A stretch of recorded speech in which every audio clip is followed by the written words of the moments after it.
अस्सलाम वालेकुम dear friends. Start करते हैं लेक्चर नंबर 22 को। तो जो लेक्चर नंबर 22 है वो है अबाउट ब्लैक होल। और जो लेक्चर नंबर 22 है वो कंटिन्यूशन ही है हमारे फिजिकल साइंसेस के सेक्शन की, जिसमें हमने dark matter, dark energy, most accepted theory को फिलहाल डिस्कस किया है। तो आज हम डिस्कस करेंगे ब्लैक होल को। A black hole is a collapsing object of higher density. It is a place in space where gravity pulls so much that even light cannot get out. Because no light can get out, people cannot see black hole. तो जो black hole है वो space में एक ऐसी जगह है जहाँ पे ग्रेविटी जो है वो बहुत ज़्यादा है।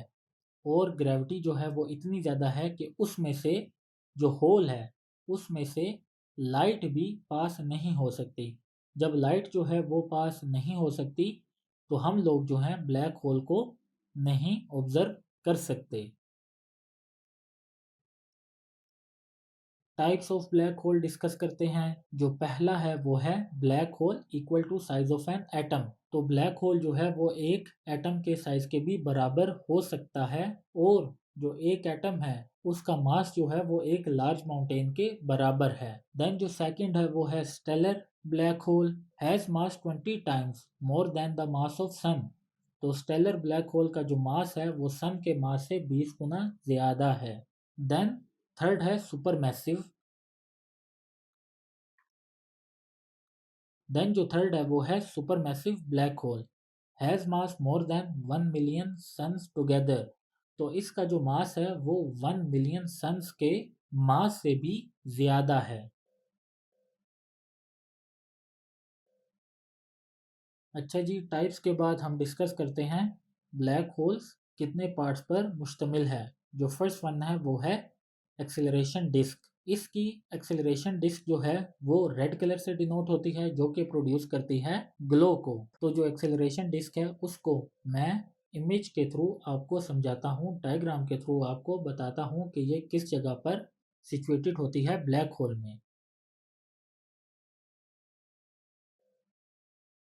तो ये जो रेडिश कलर है ये ब्लैक होल की एक्सेलरेशन डिस्क है।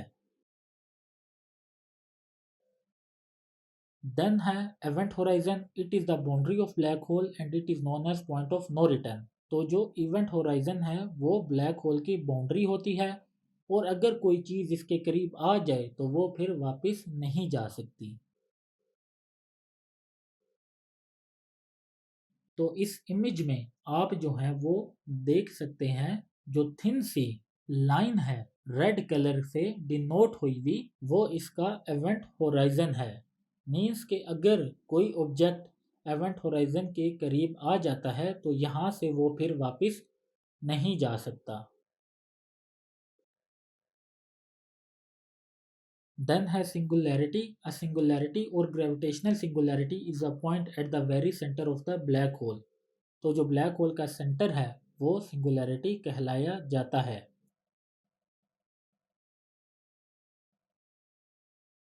तो इस इमेज में आप इजीली देख सकते हैं ब्लैक होल के सेंटर को। ये जो सारा ब्लैक है ये सिंगुलैरिटी है।